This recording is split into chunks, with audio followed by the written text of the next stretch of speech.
What it do, what does it do? Welcome to the Bears Den, your premier poetry podcast, the place where we pick the brains of some of the dopest performance poets in the game. I am your ever humble host, that most eloquent earth sign. Oh, beware, it is that boy Bear. And we're coming straight out the wood with something guaranteed to be good. So grab your pen and your pad and let's head into the lab here on the Bears Den. Be thy foe. Mother Eve is Giants no longer often an become excuse territorial to and use pride the those sky who run. as a It's However, simply the launch I'll pad my accept the spaceship challenge. One for uses. four, Shut two my for dudes 10, like three for Muhammad 20. Ali Don't with get One for offended. four, two for 10, three for 20. One for four, two for 10, three for 20. This is not a random assortment of numbers. This is a travesty. Wonder why my This mind was not my first time leaving a tears ride. of my heart. Hey, Cordney, those No who chose more to let black iPad bags. capture this shit. How you so So what does it do? What does it do? It is your boy Bear, your favorite poet's favorite poet. And we are back with another installment of the Bears Den. And today, back in the lab. Had to get the man's back in this piece. Had to get my guy back on the show. Because, I mean, once is not enough. Twice is nice. 3 times maybe the charm. By the 8th time we do this, it's going to be kind of redundant. But in the building. Never gonna be redundant. Never repetitive. Never repetitive. And never redundant. Yeah. It's going to be righteous all Right. day. You know what I'm saying? Because when kings come together, Right on. the meeting of royal minds, the mastery that is brought together in one place, it's almost unfair to the rest of the world. Yeah, you just put all that sexy on it.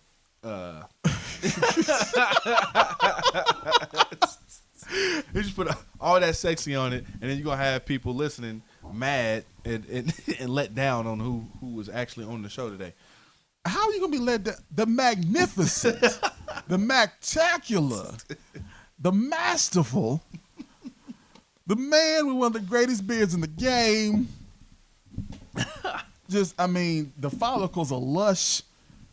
It's that fruits and berries. Is that what you call it? Okay. My dude, my ace, my guy, Mr. Cordney Macwoods McClain. Thank you.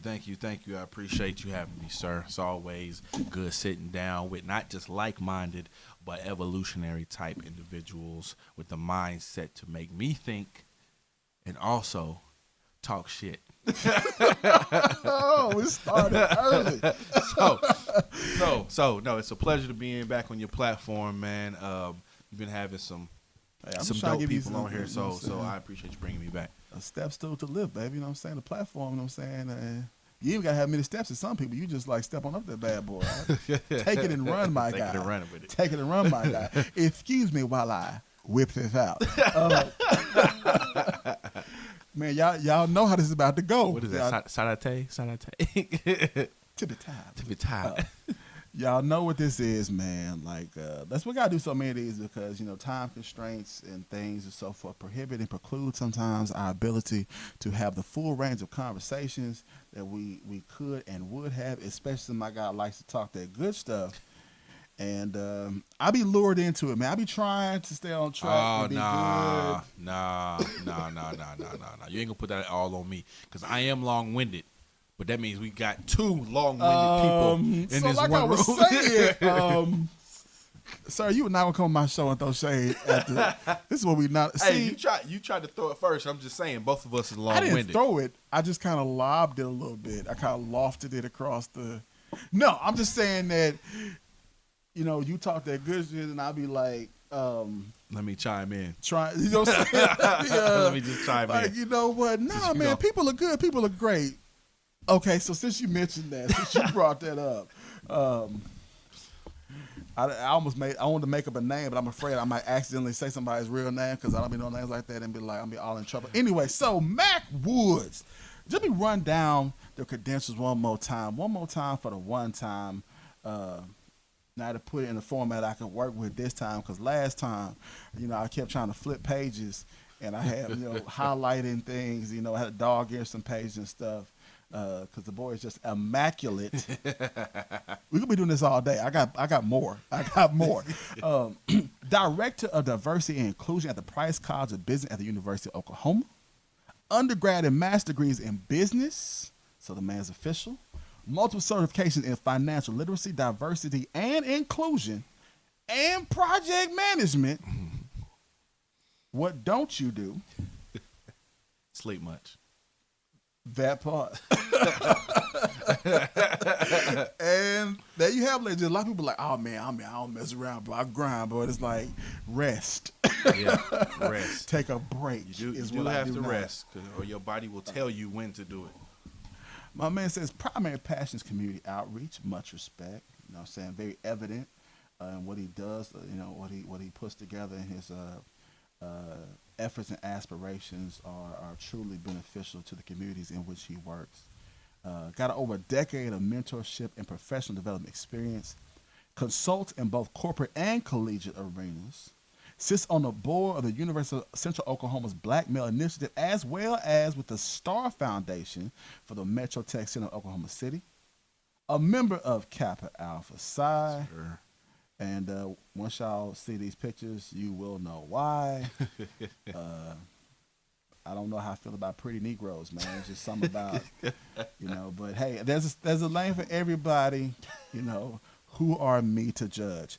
An Oklahoma Army National Guard veteran, that's official. I'm glad because that bounces out the pretty part. So, you know what I'm saying? Like there's, his hands ain't soft. You know what I'm saying? Right. They're manicured but not soft. Right. Right. There's no T on there when it's soft. Ta. It's like a little puff. The official spoken word artist for the Oklahoma Police Department's Juvenile Outreach Program. That is real, you know what I'm saying? Reach and prevent before they become permanent wards of the state. Yes, sir. As they are ever endeavoring to accomplish. Yes, sir. Co-operator of the annual Youth Boys Life Camp hosted by Give a Lil Foundation. And these are just the professional credentials. Yeah. Beyond that, my dude is an actor, featured in the documentary Girl Dads by Concept Productions and the film Black Wall Street Burning by Notice Studios. What you working on or just wrapped up? Well, actually, we are. So last year, before the pandemic hit, we were in Harkins theaters in 6 different states. Okay. And then pandemic happened, so they shut it down, right? Mm-hmm. But now we are filming extended versions. Extended clips for the actual original version already put out. And you can see that on Vimeo right now. You can download the original. But we've shot 25 new scenes to put it in the movie. We're going to upgrade the color the color grading. The sound is going to be better. The presentation is going to be more official. And then we're going to try to push it to bigger producers. But we're adding 25 new scenes to what people have already seen in the theaters.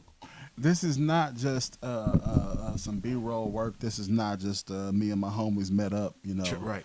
around the corner.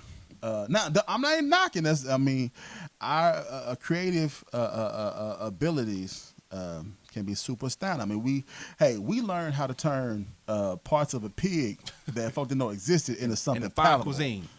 You know what I mean? Like, you know what I'm saying? We'll mess around, eat the oink off that bad boy. Right. But they out here doing it official. And I want to talk a little bit more about that in just a minute after I finish the rest of this. Like, bruh, I got to take a breath and a sip to get through. Got both a book and an album out, both titled Blacker Than Shakespeare's Ink. And when he ain't finding time to be a bona fide black superhero, because I'm telling you, them facial follicles are something. I mean, it's not normal human. It's not. Shout out to goatees. All goatees matter. Little beards matter. Goatees matter. Little beards matter. Okay. Chin straps matter. Yeah. Hey, you know what I'm saying? There's a hair down there. Whatever. Takes on just the small, the small task of being a full-time husband and father. Yes, sir.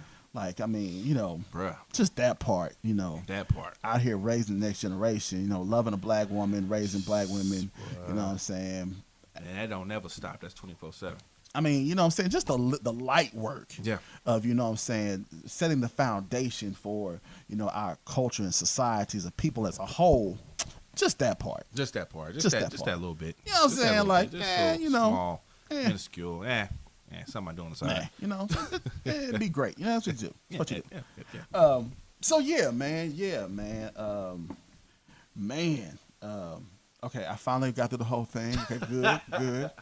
You know, I had to, you know, take a breath and, you know what I'm saying, work it out. But here we is. So what's been good with you, my guy? Man, it's just always pushing, bro. Always pushing. It's funny.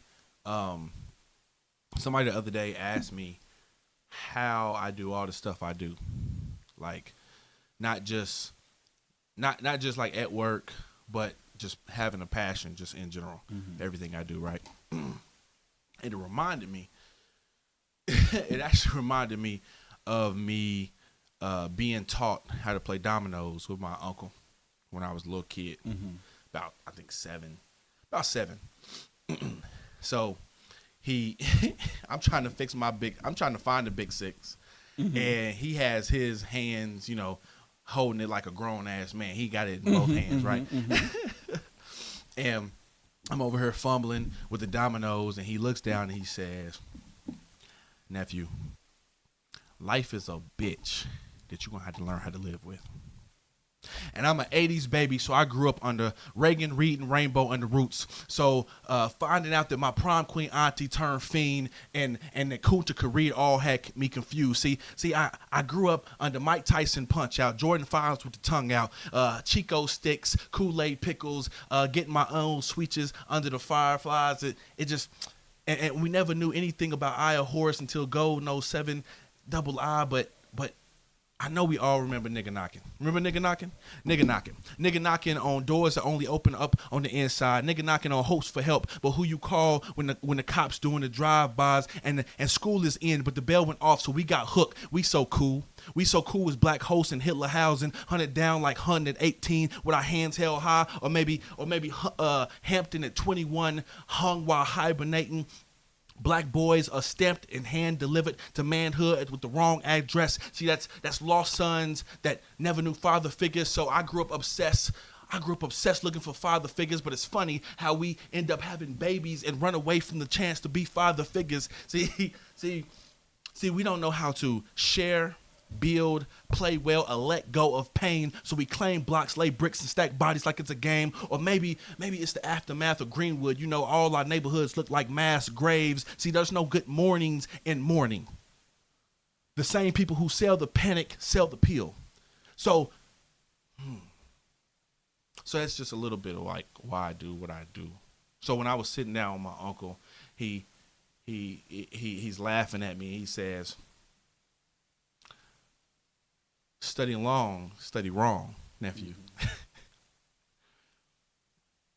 And that may be, and so my studious ways might be the reason for my why.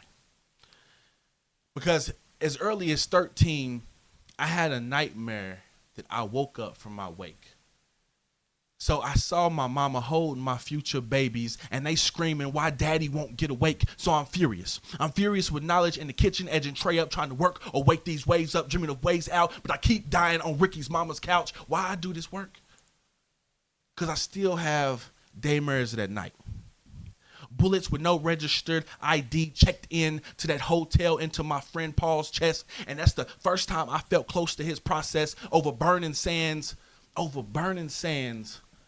Ice cold chill ran down my back, and my guardian angel was selfish enough to only have 2 hands for me because the girl I was dancing with, another estranged visitor, went through the front of her face and out the back of her cheek, her blood soaking me. And while I was still waiting in still water 50 miles away, I swear I could hear my mama screaming out waves, "Don't take him, God." And I kept those bloody clothes under my bed for the next 5 years. See, they say that we often forget to appreciate the small things, so I needed that reminder. It's funny though. I thought I was getting away from the violence when I ran off to college. Why I do this work? I do this work because I am man articulating the mere script. Dear black boy, breaking through the universe's third wall, when he hears the height of his possibilities for the very first time. Why I do this work? See, I thought I was free, but this freedom can get expensive. I need y'all to pray for me, because I think one day I'm gonna have to pay for these thoughts. So I'm trying to figure out Big Six, and my uncle, he leans in on me and he tells me, nephew, no matter how hard life gets, don't run away from the pain. Go towards it. Then he leans in a little closer and says, with his deep voice and his gold tooth and his gold chain laying on his taco meat, he says, Domino, little nigga. Now wash them dishes. Mac.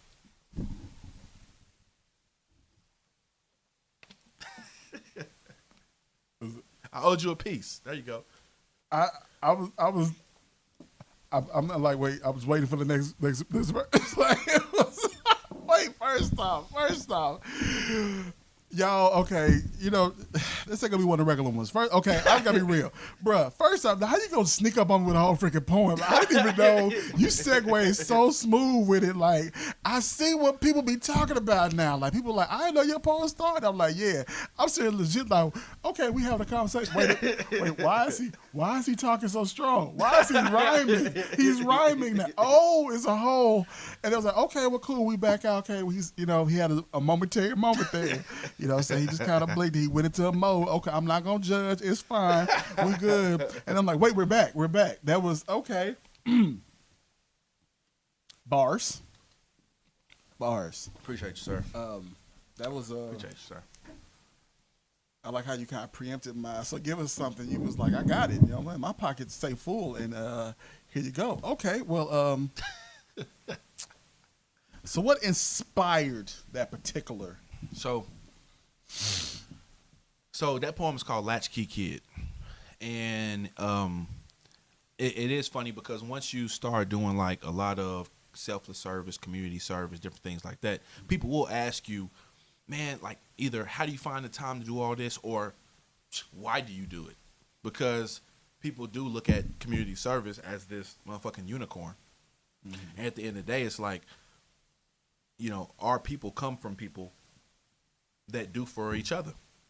So in my mind, I've always been like a mentor to anybody younger than me, trying to help anybody that's interested in anything that I've had a little bit of experience, just any type of knowledge that I can impart on somebody else. I've always tried to, and not even on no big ego shit or no I'm big brother shit. It's just that, man, I was fortunate enough to maybe make some mistakes and find out.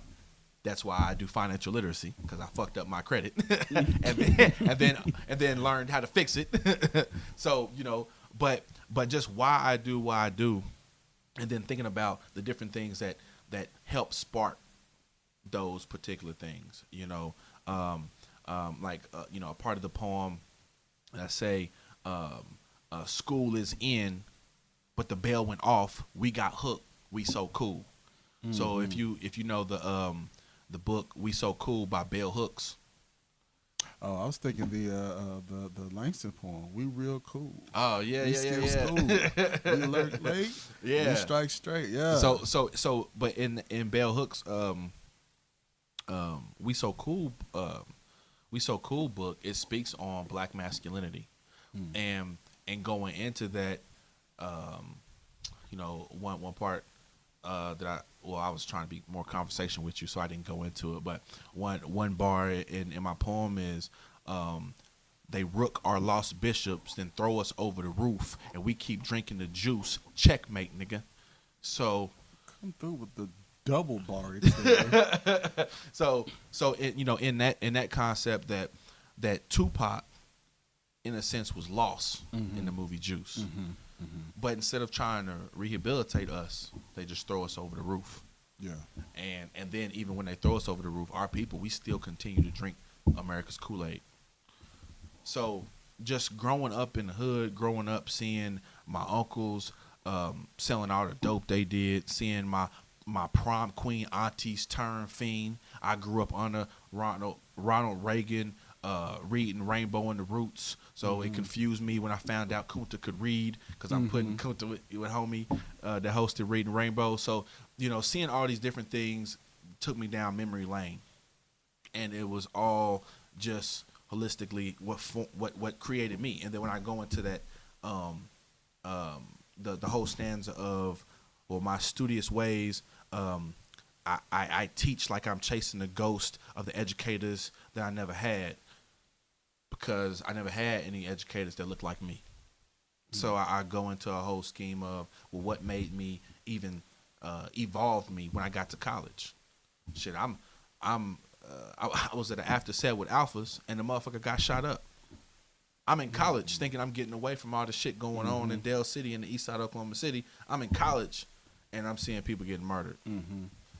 So going through all of that encompassed everything that now I'm like, okay, I want to be proactive with these kids. I want to make sure I'm pouring into anything that I can into them, as in resources, any type of wisdom.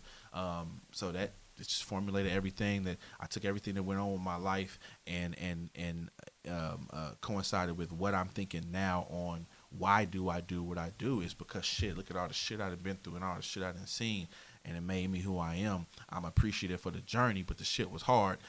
let me see if I can make it easier for somebody else, even if it's by a little bit, That's real. Yeah, so that's where that piece came from. Bro, that's man. I was by knowing you, by the listed bio kind of thing, but just knowing you're rocking with you, I know the responsibility you feel for us, of setting the right foundation and positioning status for that progression. I was thinking about that, looking at the Black Wall Street burning part. I was actually here past Wednesday, as a matter of fact. Okay. I was at my cigar spot. Yeah. Shout out to Second Street Cigars, Yeah. Edmond. And I heard about Second Street. I ain't been there yet. Oh, bro, it is official like a whistle. Like, that is my You probably the fourth spot. person who told me about Second Street, and I still ain't been there yet. I mean, it is. Humidor is loverly. Staff there, Clyde is ridiculously a master tobacconist. Yeah. Knows his craft rolls. There at the store. Dope. So yeah, if you in the OKC Edmond area and you like a real stick, what I'm saying, they got the brands, they got the Nikes, got the Adidas's, but you want some real, some real good, you know what I mean? Holla at them. But I know several of the guys there, and there are a lot of older white guys in that kind of environment and so forth. And I was sitting there with one guy I know, and we were talking and such. And he asked me, he was like, "So," he's like, "Man, I just heard about this this Tulsa thing, this Greenwood thing in the 1921. Like, what's it all about?" And I was like, "Oh." He's like, "Well, I grew up in Oklahoma, so I don't know much about it." I was like, "It's not surprising. There's a reason that you don't know." So I was thinking about that, when I read this. And I was thinking about, there's been some shows recently that have dealt with that event and era. Lovecraft Country, touched on that in the episode. That depiction in that one episode, that was immense. That was, I've seen the what's the one with Regina King? Watchmen. Okay, I seen the one with Watchmen. I felt like the horrificness of it was captured a little better in Lovecraft. But I think I was going to mention that one too. In Lovecraft, they go a little more of a personal perspective. Right. Because they're taking it from the point of view of them going back into that space. And they're personally involved in a plot line that unfolds while that is happening. Yeah. They're interacting with these moments because they are at this exact moment affected by the outcome of what's going on. Yeah. What I found amazing by Watchmen is how there's almost this abstract, this passionate, the way they bring you into it to find out what's going on. Yeah. The little boy, watching the movie, about Bass Reeves, the Yeah. Black Lone Ranger, and this triumphant moment of black expression that devolves into this horrific moment from the eyes of a child who has no, at this point, no context for what he's seeing. Right. The horror and degradation, and when they had the planes fly through and the bombs drop and everything, and then how that shaped who he was almost 100 years later to the man he becomes. Yeah. I think about that from those, shows, and with the film you're working on, and then I think about you as a poet and responsible, and I see how all these things tie together. That we're living these legacies that are legacies of experience that aren't just great, positive, I'm passing on these good things. It's not just legacies of pain, Right. but the complexity of our identity as African Americans, as black people, as black men. Yeah. And as much as, and I was gonna be honest, as much as nowadays we really trying to reclassify and codify what man is, Right. we're trying to almost, I believe in ways, erase the concept of man. Ironically, hypocritically, we still want men to do men things, but only when it's in service of not getting in the way of a woman thing. Because I ain't heard no female say volunteer to take out the trash. I concur. Or pump the gas, or I'm a volunteer to pay for this bill. So that is what that is. But even beyond, and we had a discussion last time, the whole, the king concept, even beyond how we are classified and codified, we are quote unquote allowed to be. We as black men, I hesitate to use this particular appellation, but the good ones, as well, who live it, who don't just care because somebody told them, well, I'm going to give you this title, Gotcha. Kind of thing. We bear that responsibility for our people, for us, for our families, for the micro to the macro, from your wife and your daughters to your family members, to your the kids you mentor, to the city as a whole, to the whole thing. How much is that? And I hear in some of the pieces you do, and I see how that bleeds into your work. Now, is that intentional, or is that coincidental because that's what your mind is constantly processing? So, good. So, great question. I will say it is. It's very much intentional, because I come from seeing black men incarcerated, selling drugs. Then on one half of my family, they were gangbanging and shooting up shit. Then all the matriarchs, those are the men. Then all the matriarchs in my family worked 2 jobs. I used to go with my grandmother to clean white folks' homes. My mom, she been working 2-3 jobs since shit I can remember. I always saw the women in my family carrying much of that burden of grinding, making sure we good. But then the men, which my family damn near like 97% women, I saw the men.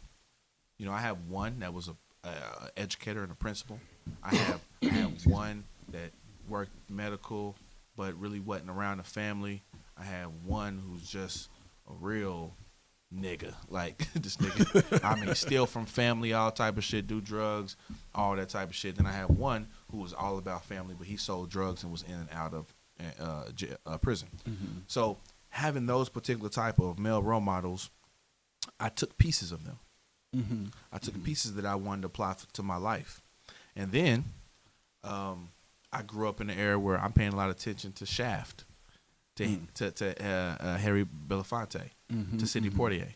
So I'm picking up on all those things I want to be like. Malcolm X, MLK. I'm picking up on different images, personas of men, because I don't have them directly in my household. So I'm taking them. I have a piece where I talk about my father was Carl Winslow. That's who my father was, you know, because I'm taking bits and pieces everywhere because I don't have a direct man. And then when you think about the men that may have been in your life, they were so pressed down by society that they, if they was giving you game, a lot of times it wasn't intentional. Like it was more like they're busy coming home from work and they just happen to see you slouched over. So they hit you in your chest, tell you, "Hey, you walk with your chest up and your head held high." He wasn't trying to give you game. It just was like subconsciously on his mind to tell you that because he saw you doing that. I was gonna say, man, one thing there. Okay, this is something that. Okay, I'm saying this because for the diversity of the listenership, because there are certain things you're speaking here that I hear what you're saying behind what you're saying because I know that living, you know. Right. It's easy, unfortunately, and one thing that I would think about is, say, you know, looking at those films, shows, the depictions of that, right? The legacies of those things. Yeah. It's easy for some people to discount and dismiss and write off, well, oh, you're hitting up there's a gang based in family. And miss those are legacy. That's the pain legacy of. I told the guy, I said, do you think that our fathers wanted to be butlers? Right. That our mothers just wanted to be maids? That was the height of their aspiration? You think they wanted to go to Vietnam? Right. Right. You think we wanted to be porters and we wanted to scrub and nurse your children and scrub your floors, and that's what we aspired to? So that's one of the things that I appreciate, the way that what you do and the way you do and the why you do, because it brings to the fore these images that I think is good to break down, because some people see good art is challenging. Good art is challenging. Yeah, because, and we can go into speaking directly to spoken word. Anybody. Oh, see, now you're trying to be like me. The issue. Don't preface it. No, I'm not. I was sighing because it's so annoying. Anybody with a pen and a Mead notebook think they a poet. A lot of people not saying shit. Well, I will qualify because I had this conversation before, and I will say this. By definition, anybody can be a poet. By qualification, whether or not you're a good poet is another question. Yes, sir. Now, further qualifying, if you're good to you, that I believe it's the first and foremost responsibility. Your art is yours. Now, whether it's objectively good, whether I like it, is a totally different question. Don't ask me, because that might be a little sticky. But but I just say that because, you know, I because this is my show, I have to, you know. You know. No. That's real. That's real. That's one thing that I've told other poets that, like, which graciously, and I appreciate even them having me in mind. They'll come to me and want me to, like, review or give my opinion on a piece. And one thing I tell them is, how do you feel about it? I ask them, how do you feel about it? Do you think it's dope? Because I've got to a point where when I first started performing, I would ask those close to me, hey man, can you tell me what you think about this? I stopped doing that. I honestly don't care. Now, not care in the sense that I don't care about criticism, because criticism pays me these checks when I spit. But criticism in the aspect of, do I need to get them to sign off for me to feel confident in my writing ability? Not criticism, but confirmation. Confirmation. I don't need that confirmation. I don't need that confirmation. I'm good with constructive criticism. I don't need that confirmation. If I think the shit's dope to me, I'm gonna get my performance together, and you'll see it on the stage near you. But I'm not gonna sit around waiting for somebody to give me positive confirmation because I don't feel inapt that I can write something and then it be dope and then me go and perform it. So that's one thing I tell poets out there. Look, if it's dope to you, have the confidence in it enough that you believe in it. Now, if you don't believe in it, that's a whole other thing that you need to slow down and go back to it. Because if you don't believe in it, and that's one thing I tell people about memorizing or internalizing, not just memorizing your piece, internalize your piece where you can stop it, you can go, you can run that bitch backwards if you wanted to. To be able to stop, engage in the audience, go back into it, really internalize it. But to internalize it, you have to believe your piece. If you're up there spitting some shit that you don't really believe in, it's going to be hard for you to memorize it. It's going to be hard for you to internalize it. That's real. So I always feel like if people up on stage having trouble with their own pieces, the shit that you wrote, then shit, you might need to go back to the drawing board before you feel like going onto a stage and presenting your masterpiece. That's real. You know, but going back to being intentional, yes, I'm very intentional. When I grew up watching people like Charles Barkley say they didn't want to be role models, I wanted to be role models because I wanted to be the black man in my community that I never had. And I think that all intentional, conscious black men, they should do that. They should be that. And if you don't want to be that, then you're afraid of accountability. And I feel like a lot of black men are out here running from accountability. That's another reason why I think now you've had this conversation, so I'm not speaking to really the person with your rationale, but that's how I feel about other people who don't want me to call them king.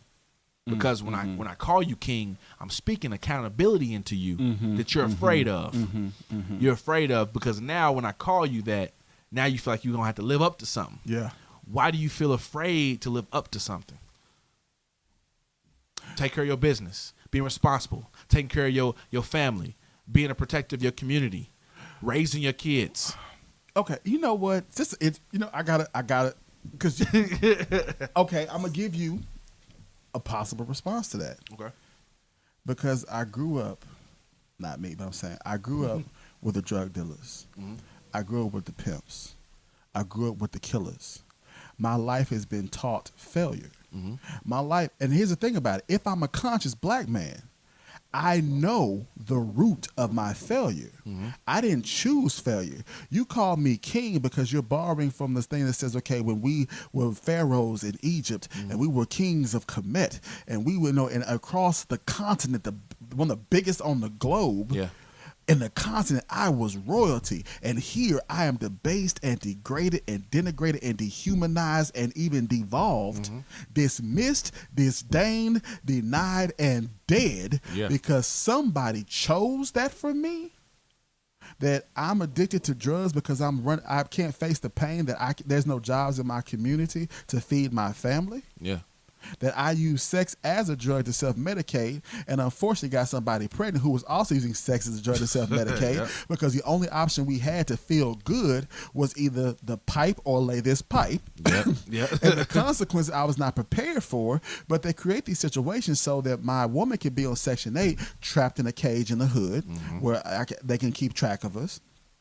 They built a cage for me down the way, and a night they give me 3 hots in a cot. So why do I run from it? Because where have I seen it be successful? My response is, come on now. I come from where you come from.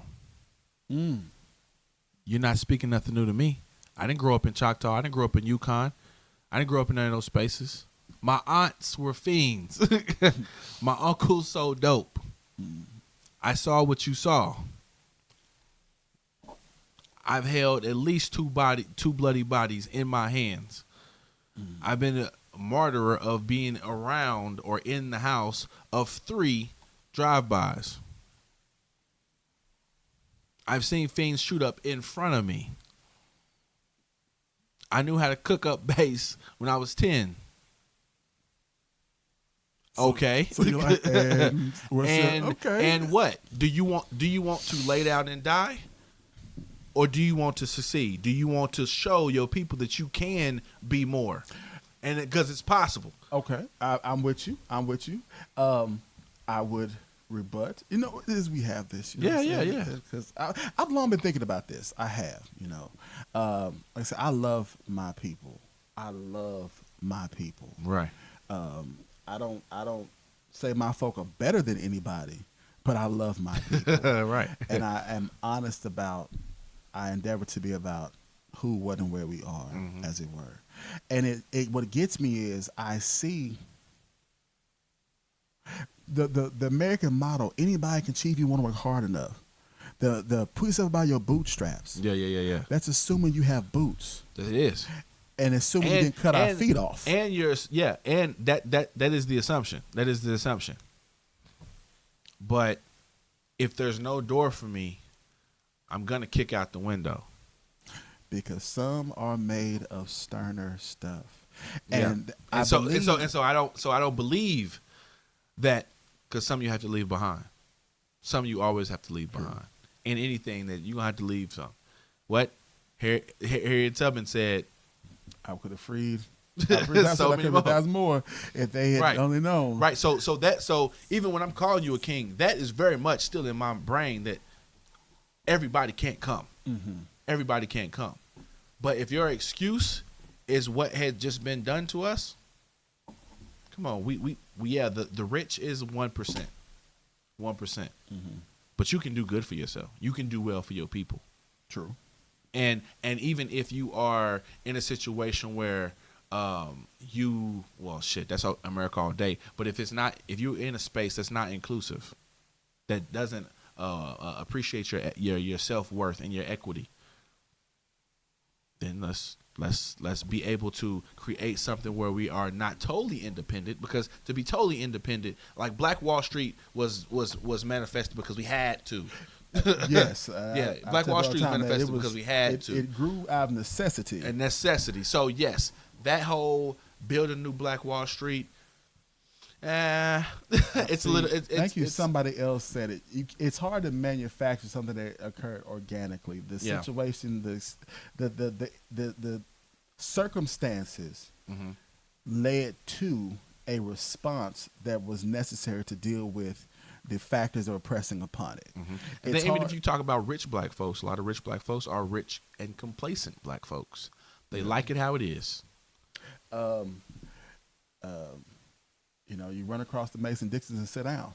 As the Prince of Pan-Africanism, Umar Johnson would say, some folk don't want to end oppression. They just want to be comfortable living under it. Yep.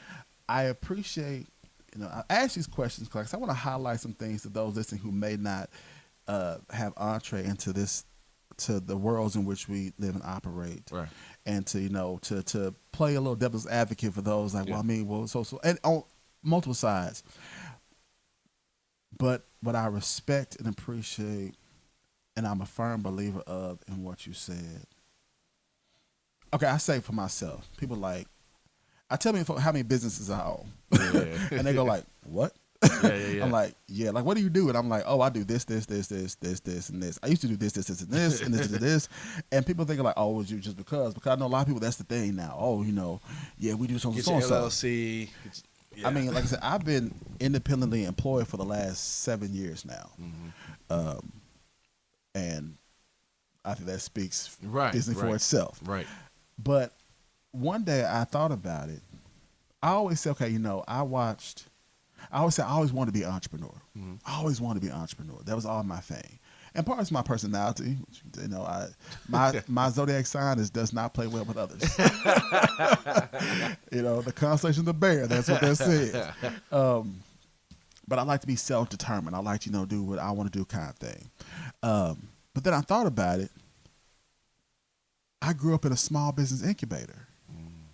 My father owned his own business. My mother then owned her own business. Yeah. My brother owned a business and another business. So I grew up seeing people while working, but still have their name on a business card. Yeah. And so I grew up in a space where I was subconsciously absorbing this mindset and predilection towards certain things. Yeah. And I say that's the reason that what we need to combat the issues that we face is my brothers like you who are that example, because it's hard to say to a kid, a struggling black kid in a struggling black school. Don't sell dope if you're not gonna put something in their hands for them not to sell dope. You got to replace it with something, and it can't be an ideal or a dream. And it can't be no it can't be no empty motivation. I mean, well, why can't you? I mean, just go to college. If everybody in my hood is social progression, the only reason I'm a junior in high school because they don't want to they don't want to hold me back. Yep. If two people in my entire hood went to college and the other 2,000 didn't, it's a little difficult for me to believe that that's viable for me. Yeah. I met a dude once who actually was mad at the Cosby Show, and I was like, "How?" He said, "Because that wasn't my hood. I loved it but I realized I grew up with a Bill Cosby." Yeah. I loved it, man, and I've been watching it. What is it on Netflix right now? I think it's on Netflix. I've been watching it real tough for the past 3 months, and watching the Cosby Show as an adult, man, it just has so many gems, so much cultural reflection. It was never corny. It was always fly and cool and funny, and the way and the gems they were social engineering, positive social engineering that Bill Cosby was doing. And I don't know Bill Cosby, but Bill Cosby was put some respect on his name, right? was very influential in letting me know that black people can buy art, influencing me to even more appreciate jazz, our music, live music, what the Black Renaissance looked like, what a full family with two progressive parents looked like, like even if all the kids don't go to college, but you have the support of the parents, what that looks like just having all. I mean, Hillman. I wanted to go to college because of Different World. Because it's Hillman.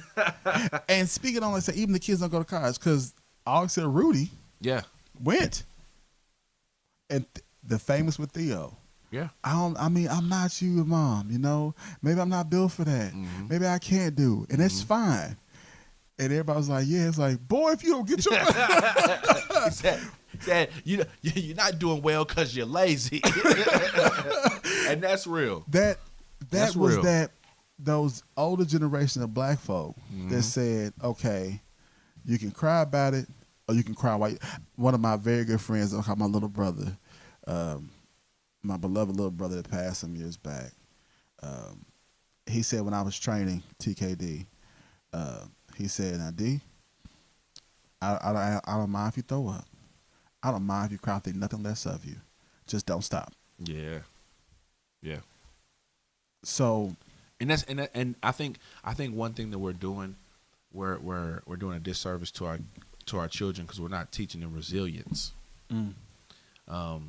Resilience in the face of hardship, resilience in the face of being broke. I think the next generation is they're missing that. I feel like my mother taught me that, and my grandmother necessarily didn't intentionally teach her that, but through action, she taught my mother that.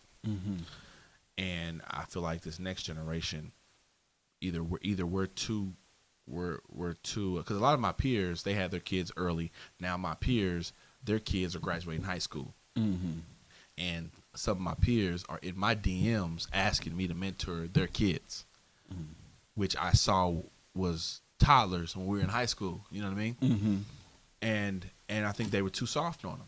Maybe because they were trying to give them everything they never had, and it made them soft or whatever. But we're missing an element of an intentional process of making them understand resiliency. Because with the resiliency comes the mindset for progression and evolution. From what I've seen, I don't want to be.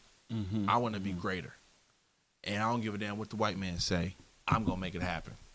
Or, like me, I saw the fiends and the crackheads and the drugs and the gangs. And at an early age, I told myself I ain't want that shit.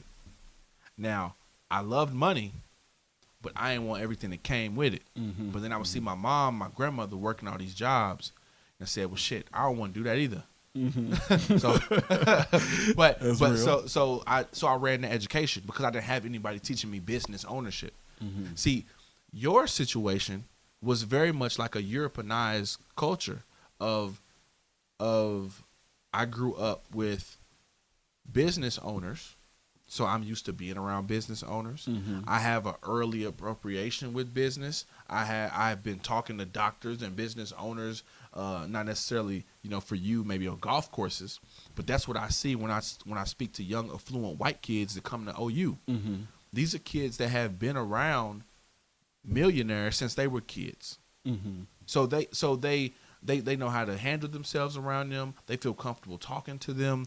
They've understanding investment since they were 13, 14. They were introduced to that lifestyle early, so they're already thinking about business ownership even before they come to college. We're working backwards with black kids because all you may have was taught, and not at any fault to your parent, because I'm speaking from personal experience. My mother taught me, get you an education, get you a good job, get you them benefits, and hopefully you retire with some money in the bank and shit like that. Nah, fuck that. Even if you go to college, you learn the system, you learn how to work it, you learn how to create income and wealth for yourself, be able to put other people on, build you a legacy, own and operate yourself, and you make yourself wealthy and rich instead of working 30, 40 years for somebody else making them rich. That's what we need to teach our kids. That's why you teach financial literacy. That's why you teach black ownership. See, you got that as a child, and maybe that saved you. Maybe that saved you in your whole mindset of not going down the wrong path. Mine was more seeing my matriarchs go hard, and I wanted to make them proud, and the resiliency, the lesson that I got from them, and the fact that I didn't want to go to jail like my uncles. So I appreciated money, and I appreciated hard work. But where can I find the middle? Now, to clarify, for those who are listening, like, oh, he one of them, you know what I'm saying? One of those guys. I came out of sunny South Dallas, Oak Cliff, Texas, 214, stand up. Yeah. But your edification was one that a lot of black kids didn't get. My parents came out of Longview, Texas. Longview, to East Texas, the Great Piney Woods. My father was born in 1947. My father drank from color-only water fountains. My father was 18 when the Civil Rights Act was passed. My folk, like I said, we are educated individuals by choice and hard work and determination. Right on. Yeah. Coming from Poe, my father, his ambition was he wanted a house with more than one bathroom. Yeah.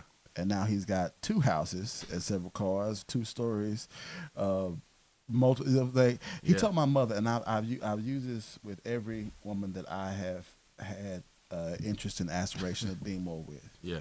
And I this is one of the coldest and dopest thing I ever heard, and one of the truest. He said, now I'm going yonder way. If you want to go, you can come along. If you don't, I'll see you somewhere down the line. But I'm going yonder way. And that was the idea was instilled, super heavy on education, go to school, son. And so I say that to say my aspiration is teaching people business. I am really invested in black entrepreneurship, black entrepreneurship. Yeah. Got a whole page on Facebook for that, guys. Go check it out. The Black Entrepreneurs of OKC. But because I realized that I did have I was blessed, and this was a lot of people on the other side don't realize. Yeah. You're not affluent, great, wonderful, privileged, whatever, because of something you did. You just have to be the beneficiary of things that were put in place before you got here. Yeah. I recognize now my legacy ain't that long. It's not 6 generations deep of this. But it behooves me then to be responsible for those who walk after me. Yeah. Because it would be easy to be like, well, I got mine, I'm good, to ignore what founded mine. And I think uh, if I can say this without sounding narcissistic, including myself, Yeah. we are the modern Renaissance men because we stand betwixt two worlds. We know and recognize and identify where these worlds are because I got folk in my family Yeah. Yeah. that ain't. Right. Right. You Right. know, Right. We all got them. There's some real out there. You know what I mean? And like I said, I came out of South Dallas, so I know a lot of folk in a lot of places. Yeah. Who've been through a lot of things. Yeah. There but for the grace of God go I. So recognizing the gift I was given of an opportunity that I did not found or work for, but had the wherewithal to take advantage of. I only down the next man. Yeah. My job is to try to be the one that they look and go, oh, you can. Yeah. And not just look at, but like, here, let me show you how you can. Yeah. And you do that so intentionally and purposefully. Yeah. We stand betwixt these worlds of what we've accomplished, of what we've seen, of what we have been, what we could have been, what we could be, what we can be. Yeah. And in this space and place exists our reality. And it's so important to not forget where we came from. Yes, sir. And not where we came from as in, well, my daddy did this and baled hay and blah blah blah, and so you need to work hard in 2020. Nah, these kids don't want to hear that shit. They want to hear, look, little dude, look, young king, this is what I came from. This is what I did. I used to slang, if that's your story. I used to gangbang, if that's your story. This is what I did. This is what I seen. And I came out too. So you can too. They don't want for the connection is lost when we have those individuals who've been through so much and came out living alive and breathing on the other side, and they start being judgmental to the next. Because then you forget where you come from. And the youth don't know where you came from.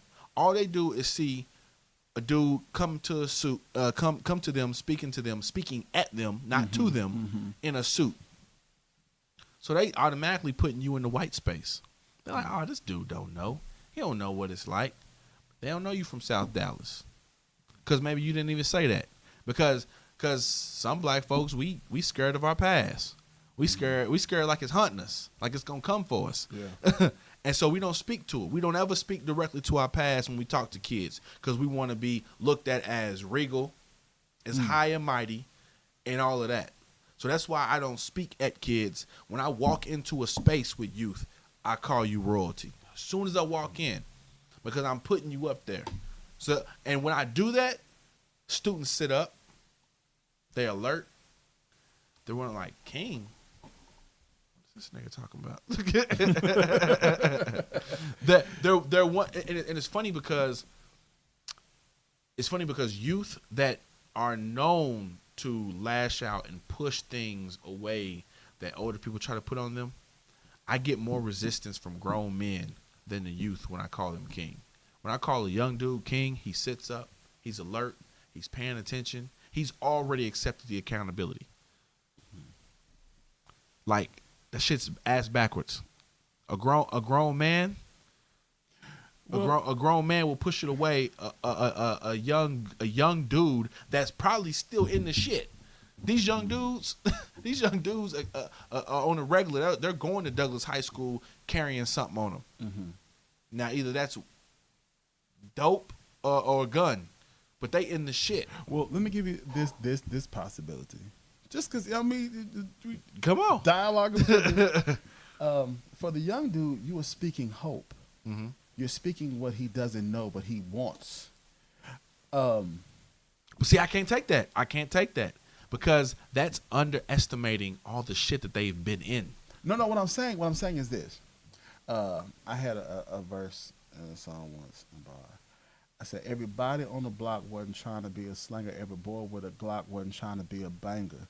But you're dealing with that anger and a life you can't claim. They can't give us new books, but they can give us cocaine. For that young man, you're giving him an opportunity, an option for hope. Because he is as yet. We forget a lot of times that life experience is not maturity make. Right. Seeing horrors and things, we say, oh, you grew up fast. Yeah. No, you were forced to accommodate certain things fast. Yeah. But mental maturation is a process that is not just dealing with trauma. Yeah. On the other hand, though, you got grown men who know what accountability looks like, and there's a fear because the young man, I haven't got to where I'm responsible for somebody else's hope. Yeah. Failure doesn't mean the same thing to me because my concept of failure at this point is fail, die, fail, jail. That's what it is. Yeah. If I don't do this right, if I slay the rock wrong or I get caught slipping, that's it. That's failure. And they've accepted that. Yeah.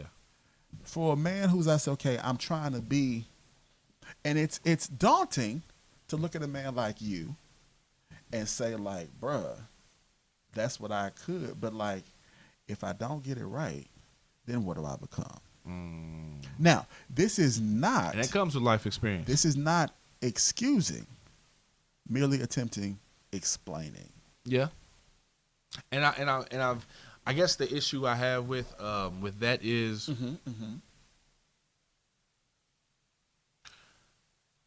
I don't want to accept that. Okay. I think that's what it is. I don't want to accept that you won't do better.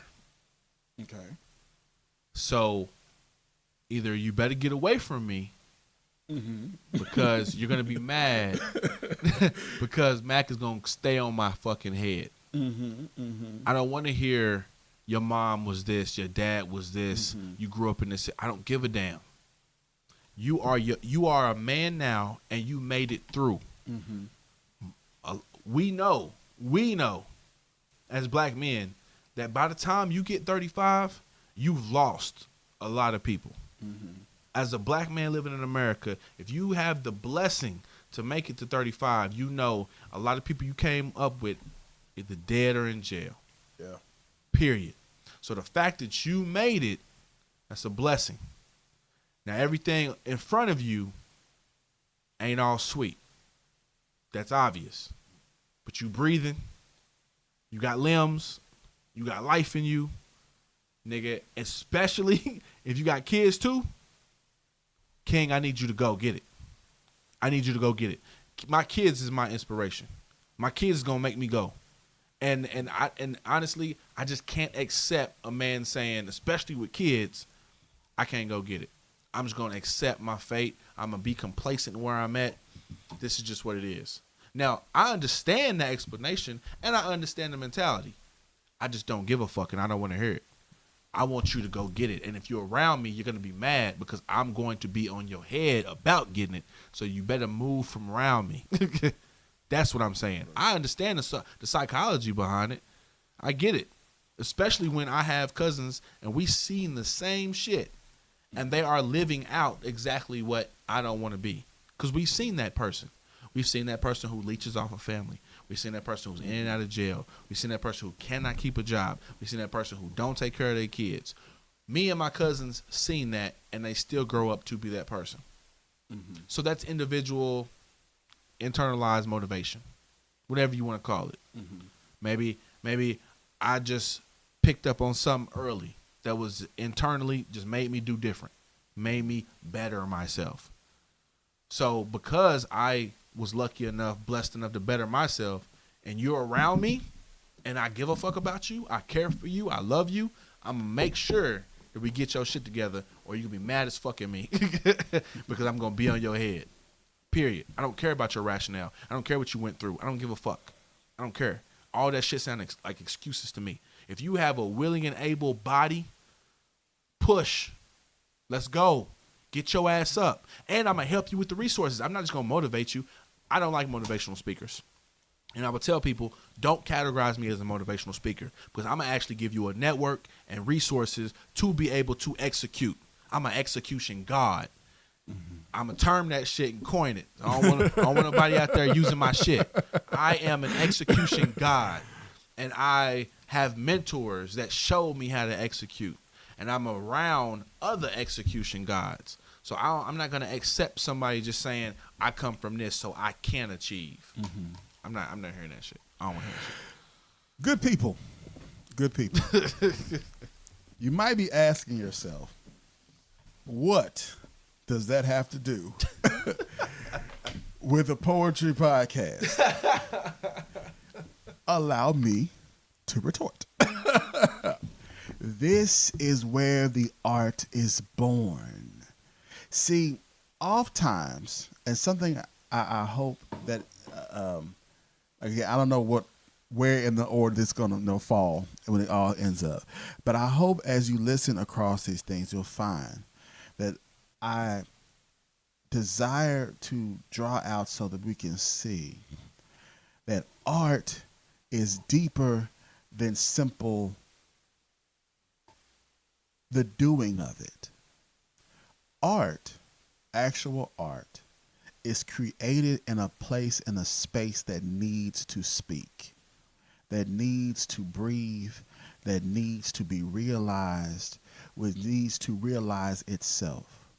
That art is born from a place within us that is a part and parcel of us and carries with it of a necessity those things that are relevant to what we are and where we are touching life.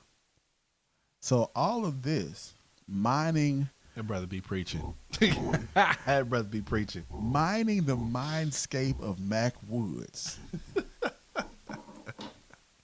See, and that's that alliteration. That's... like I said, you know what I mean? Like... Hey, people, we can talk about stanzas and shit. You want to talk about stanzas? You want to talk about actual poetry? We can dig into that. But understanding where spoken word comes from. Spoken word comes from you taking life and being able to speak directly to it, like our griots did. Being able to speak to life. Like that's why I don't like. And excuse me, listeners. You know, I know it's gonna be a diverse, and this is supposed to be inclusive. So I can appreciate it.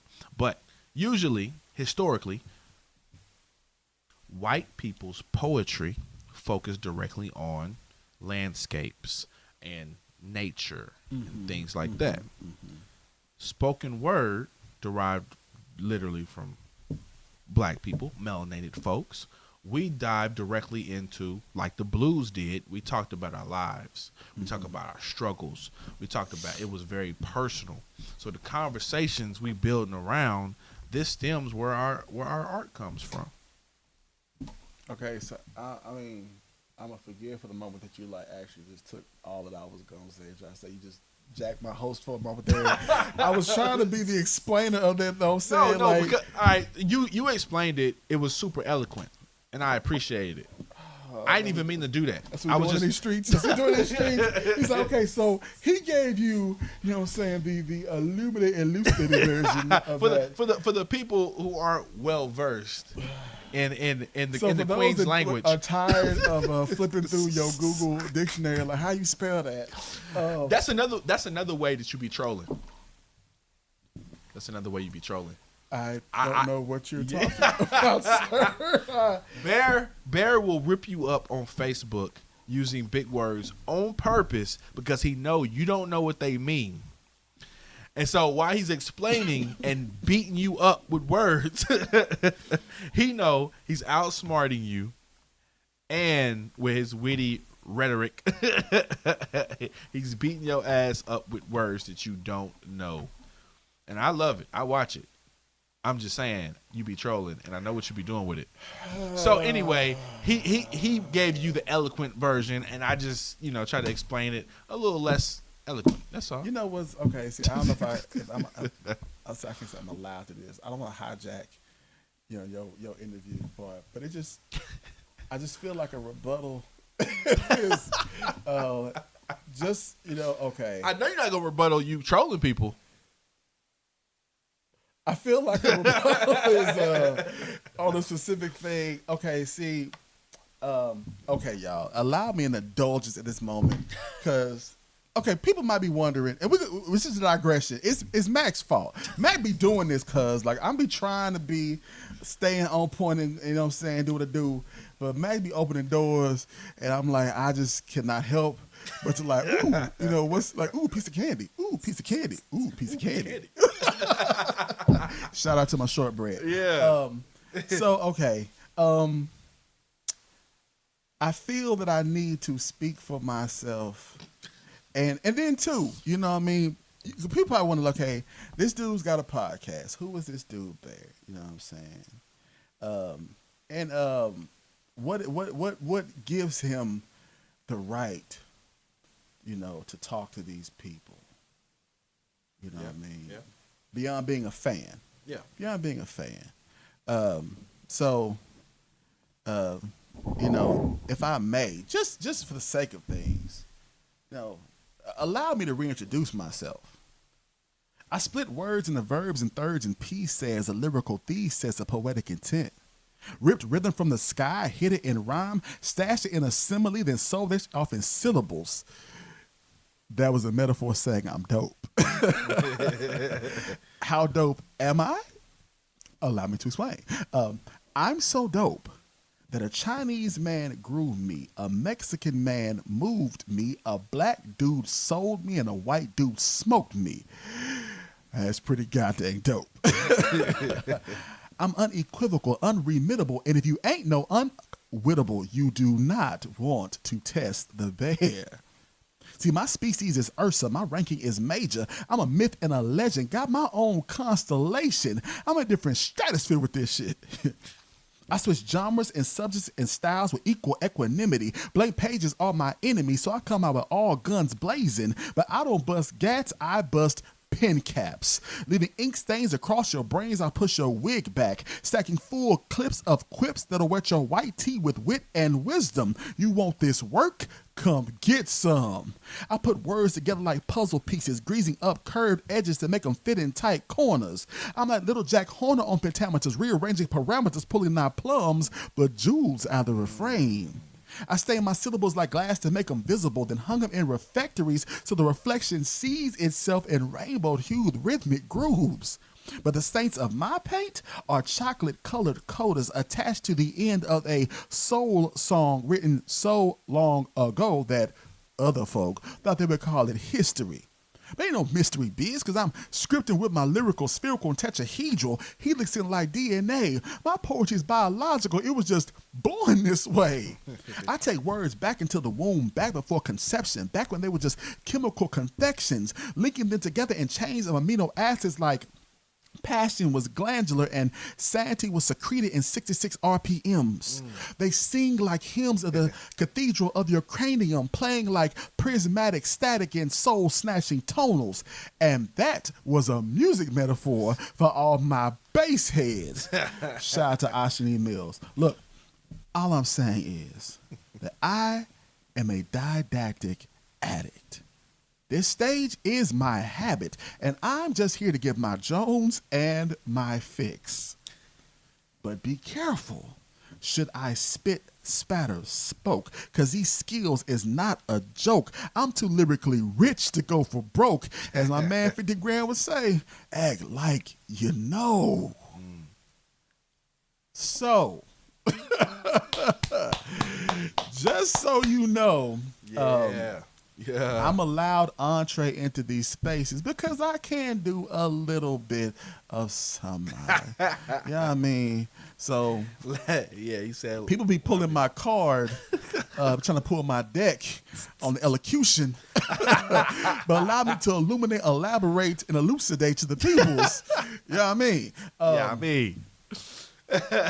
Having said all that, going back to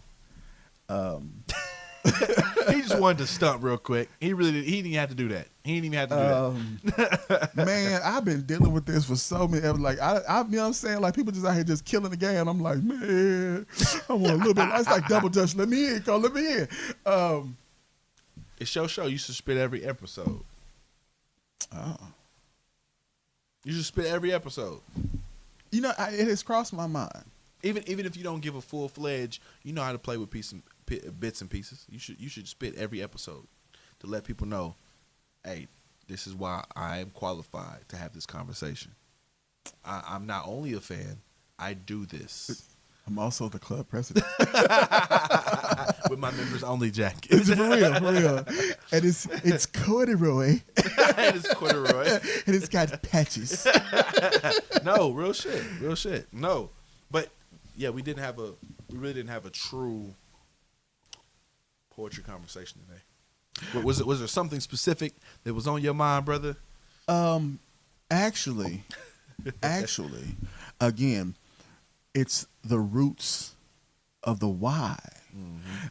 Something I want to explore throughout this, this series and experience is art. Art on a wall mm-hmm. It can be beautiful and absorbed and taken in. Mm. The why it got to the wall. And that's something that I do not want people to merely consume the art of the form of the craft of that which we do. Mm. Because I think that's easy to receive anywhere. Yeah. And it's easily to digest. It can be satisfying. It's substantial. It is toothsome.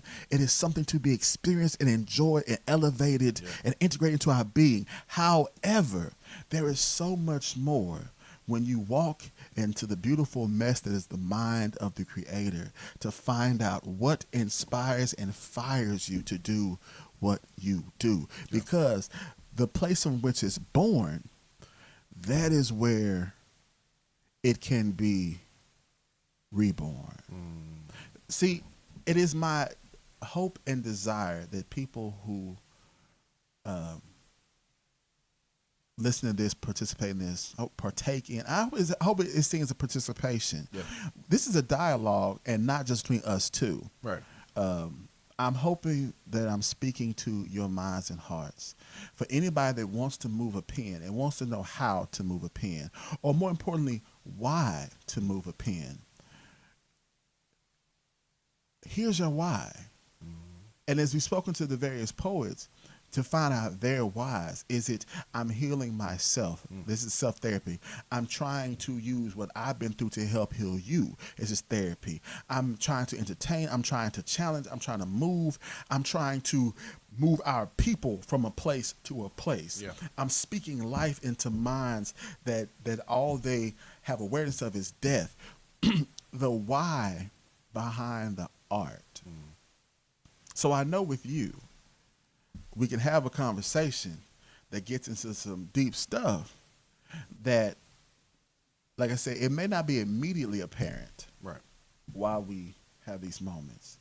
But I think if a person understands your why, they better appreciate your what. Got you. And that's one reason, last episode I was saying that, as a I'm just going to speak personally. I want to give you a little piece of me when I'm on stage. I want you to know a little bit more about Mac Woods, even if I give you a piece like Her, which is track 3 on my album. Go check it out. Blacker Than Shakespeare's Ink, the score of The Nostalgic Kid by Mac Woods. That's MacWoods. But if you go check my album out, feel free to rewind that part to catch the whole thing again, because that was official board dropping Game of Jewels. If you go check my album out, track 3 is Her, and I'm speaking directly to a compilation of women that I grew up with, and it's all about having a conversation of we can appreciate hoes, we can love hoes, we can bask in the ambiance of hoes, but at the end of the day, why is someone a hoe? And that's males too. Why are they promiscuous?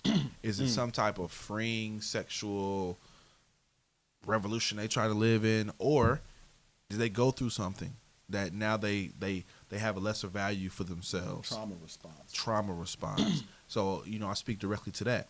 And that is not personal like my story, but it's personal for the women I grew up with, because I'm directly talking about women that I knew and a couple of them that I had sex with and took advantage of them having that low self-esteem, a low self-value, low self-worth. Sorry, minor digression and shout out to, and I missed the lovely Miss Larissa Carter.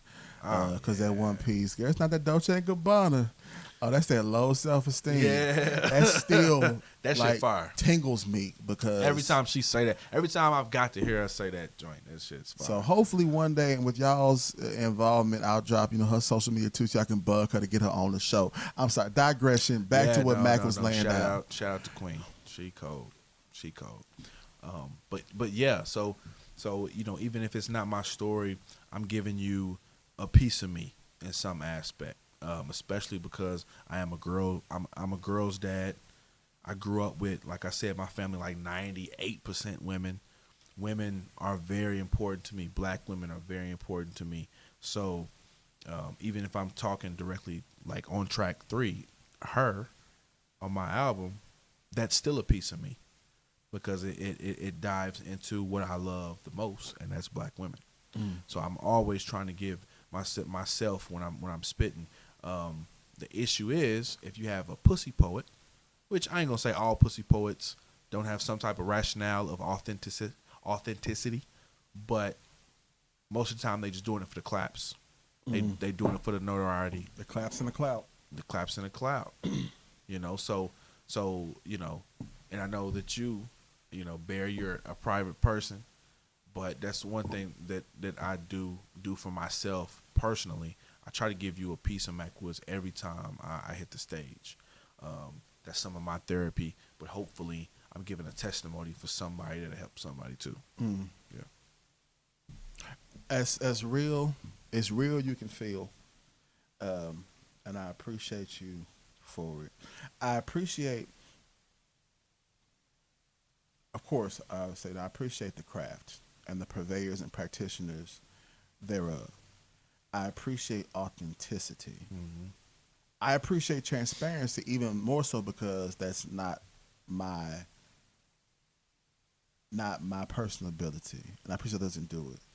I said I appreciate your why, and I have been fortunate in this series to interact with people whose whys have been so powerful, because they come from a place. I don't do this to serve myself. I do this for the benefit of others. I'm trying to think of okay, sorry, small interlude.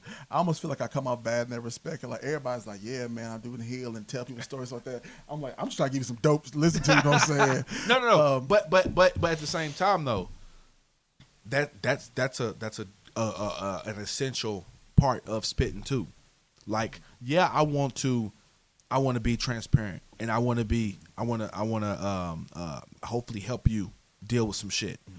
But I want the shit to be dope too. Like I know, I've written some shit that's like, damn, that's deep. But that shit was dope too. At the end of the day, to keep someone's attention too, the shit need to be dope.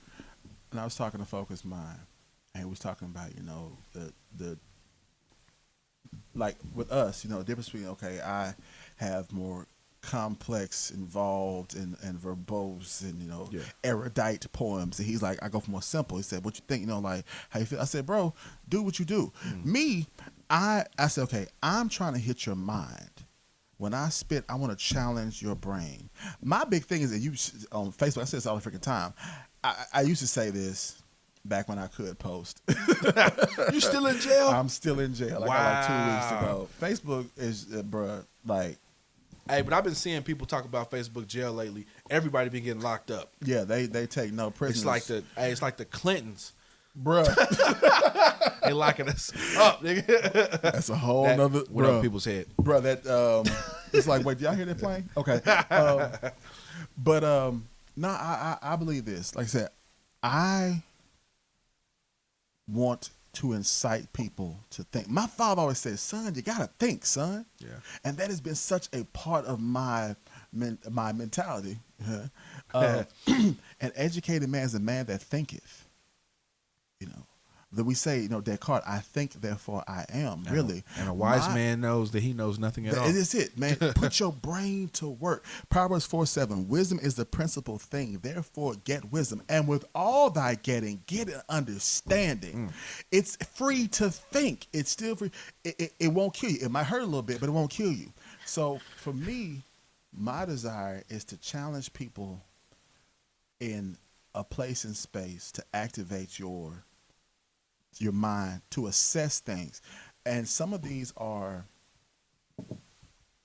a lot of pieces are personal, like in different ways and frames. Like my poem, I talk about intimacy, my lesbian lover kind of thing. Social, cultural issues, and Amy, an angry black man. Love and relationships and situations. But see, I would never say that your pieces aren't personal though. See, when I first started writing, when I first started writing and performing, not to cut you off, but I would spit them for my friends, and they would be like, I remember spitting one time, and I directly spoke about my aunt being on crack. My homie said, "Oh, that's cool. You spit something about your life this time." And I said, nigga, all my poems about my life. Because even if you talk about social issues in a macro sense, that shit is personal. Because that shit affects me. If I make a whole poem about Trump, that shit is personal. Because it affects me. So sometimes, just, an alley-oop to those listening that are novice poets, don't share your poems with everybody. As in, don't look for that positive reaction or your closest friends to be so super geeked about your stuff, because a lot of people won't get it and they won't make the direct connection, and it'll hurt your feelings. It'll hurt your feelings because you're putting all of that into what your friends say. Like my closest friends, when I first started writing, I couldn't get them to pay attention to my shit at all. So I was like, kind of out of resentment, I said, you know what? I'm gonna do some big shit with this, and them niggas is just gonna see when they see it. You know what I'm saying? So now I got my closest friends hitting me up about or the Billboard or oh man, I saw you drop your album, or whatever have you, or I saw that you was on the news spitting. Oh, you saw that? Oh, okay. These are my closest friends, and I won't tell them directly what I'm doing. I'll just let them see it because they didn't put interest in my shit. You know what I'm saying? I feel like they still don't. They kind of seeing like I'm getting a little bit of clout in other places. So now they're like, oh shit, okay, I see you. What Erica say, I'm an artist and I'm sensitive about my shit. Yeah. So yeah, I'm just, just a nugget for people out there writing, don't hold so much stake into your closest friends and family when you're trying to share your art with them, because at the essence of it is your art and it's your baby. And let the impetus for your art be what drives you. Whatever, what you said there, and I take that, I receive it. I think about it. It is true. I'm telling secrets again. What I spit is personal. There's a lot of truth in a lot of spaces. Right. I just don't lead with the, welcome to the life of the bear per se, Yeah. Which is why I respect so much those poets that do that. Yeah. Because you allow the vulnerability. I tuck mine behind the mask of dope bars and thoughts and metaphors. Yeah. And then if we should happen to sit and have a conversation, I get to know you well enough, and I'll go like, oh, that one, yeah, that was true. you know. Yeah. And that's the core, the impetus for the art comes from so many places. Share your art. What is your why? Let your why be your why. Something that Masterpiece said earlier before, don't just try to grab everybody else's, I got a piece on you, a piece on you, a piece, and try to like replicate or imitate. It's, I mean, that has its moments, but you can't, I mean, okay, a lot of people that ain't able, you know, rock some fake Gucci. But, you know, be some authentic Poochie if that's what you is. You know what I mean? Right. Like, It's authentic. it's still authentic, you know. Let your why be your why. Yeah. And I hope that over the course of this, you know, series and season, we're gonna rock out for a season 2. We're aiming for it. We'll speak it into existence. But I hope that people have seen and realized your why can be diverse. Yeah. What draws you, you know, why is born And out it of can be forever changing. with focused mindset. I'm trying the stuff that I've lived through, I've seen, experienced. He said from his mental health issues and suicidal ideations and depression, etc. What he's gone through. He speaks from that place so that somebody else. He said he was inspired by something looking at Robin Williams that he felt what he said, and he said that impacts how I look at things. Yeah. So he's speaking from a place of let me help somebody else not walk that same road. Of a masterpiece who said I've learned, I'm working my healing, and I'm trying to use my healing to heal others. Right. Well, Proverbs says I'm just trying to give positivity and light and life to people that have a hard time seeing it. You know, where D. Ross is like, I'm trying to stand with intention and give people something to stand on and build on and be on, you know. From Fantastic Bros, like, I'm just living my truth. Yeah. You know, I stand in these different spaces and try to think, okay, which one I be. No, I'm going to be me. Yeah. You know, Yeah. from Crunch Time, who says, man, I'm just trying to give you a piece of the real. Yeah. You know, I'm going to spit from some experience. And sometimes I was on the other side of the trauma that I created, but what I've gone and learned from and through, and I can hand to you to do something well and with. Yeah. And what you take, you know, pieces of our history and our awareness and stand, and that giving no quarter, no inch, you know, giving no excuse and no space, that you expect, require, and demand that people stand up to live to the legacy that they were given by dint of birth. I'm a firm believer. I hate with a passion when people say, I mean, well, am I something? Yes, it is, because somebody sacrificed for you. Yeah. You're here because somebody sacrificed. The very least, you owe the next generation because somebody paid for you. Yeah, I think some of the best motivation I ever experienced was, like I said, watching my matriarchs work so hard. Going with my grandmother to clean white folks' homes. I say it in white spaces. I say it all the time. I say it to kids, to adults. Going and seeing, helping my grandmother clean white folks' homes was a great motivator for me. And I will always remember that.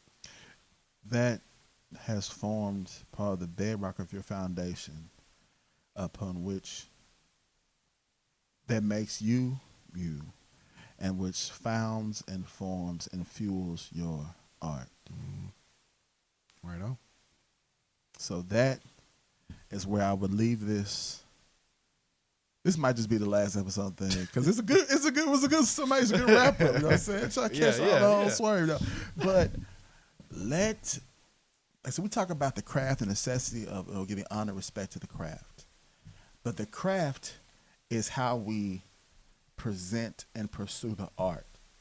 The art is at the heart. The art is the start. Yeah. That's where it all of necessity comes from. Yeah.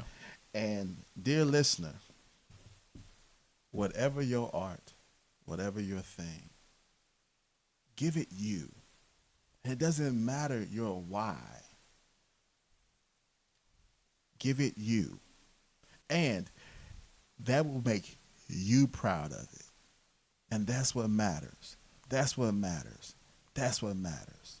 And keep that in mind. If you be tempted to be like right there, like, say, what do you think? Remember that. It's you. I'm sorry I had to be petty for a second and wrap it up. Because, like I said, be careful, man, because I'll be like, It looks good It's on you. Yeah. Man, this has been, I mean, it's always Great conversation, brother. I appreciate Always. again And for this being is- on here, man. Oh man, for sure. I'm man. Like I said, man. I told Masterpiece. I said, to be real with you, man. This is kind of almost, a ploy to trick, dope poets. It's not, I can have conversations with folk. I get to chop with people. You know what I mean? That's what I love, man. I love having conversations with magnificent minds, man, and discuss what we do, man. Yeah. So I'm appreciative of y'all and love it, man. There's this chance and so forth, and then to share with other folks just a little bit. Like one of my favorite shows is the Actors Roundtable. Oh yeah. Oh yeah. That would record something like that, brother. I mean, we could bring other states in, but to have a Oklahoma Poets Roundtable would be fire. Season 2 coming to you. But we gotta put a camera up. We need to record that. I mean, hey, growth. You know what I'm saying? This is just the first round, you know what I'm saying? That'd And be we'll fire. put together, you know what I'm saying, make the next step shape. Growing and building and developing as we go. Y'all heard it, you know what I'm saying? We coming. Hey, and we need to get people who don't like each other in the same room. Why you starting stuff, man? That's all right. I'll mediate. Oh, you're the mediator? No. I won't be the full mediator. If somebody want to box, I'll mediate. Okay. I'm like, okay, now Mac, let's be honest. You want to be the voice of reason in the room. You the troller? No, because I'm gonna tell people let's go in the back and box. Oh, because I'm like, bro, man, see, y'all, why you set me up for failure, man? My bad. I fucked up your 'Cause closing. as soon as you said people who don't like each other, I was like, wait, am I in this room? Because it's going to be a real... Yeah. People, you know how the culture is in Oklahoma City, man. We gonna put some people in the what's the name that don't like each other. We're gonna put some people in the same room who don't like each other, and we're gonna have these conversations about spoken word. Yes, sir. I so want to edit this out of this whole thing because Mac is trouble. Man, it would be fire, bro. That would be funny is what you mean. It would be funny fire. Boy, and y'all call me petty. This Hey. nigga right here. Hey, man, I think it'd be so dope. And that's why I said we have to record it so people can see facial expressions. People can see people getting hot.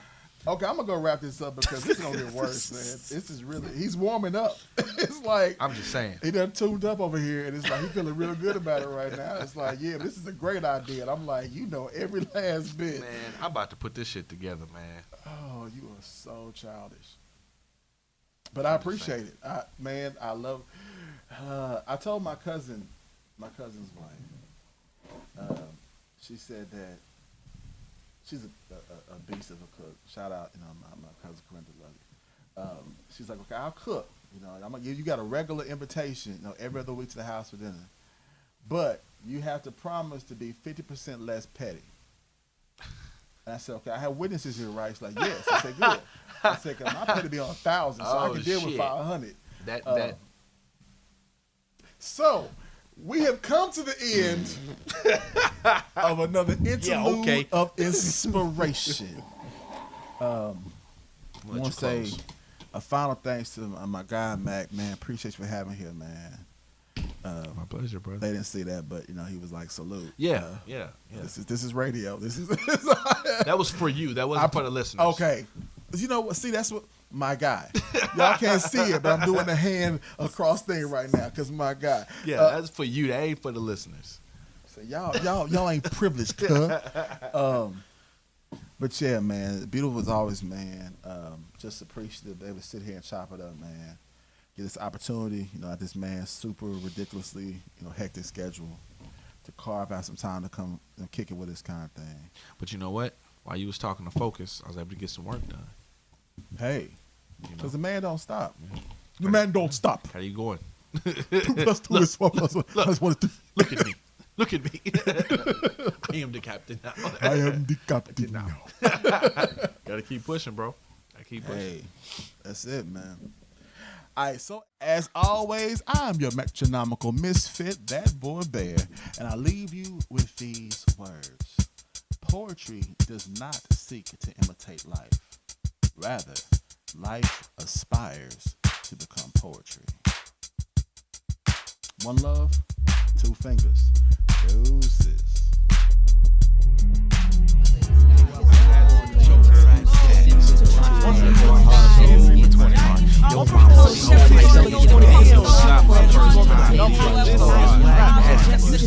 This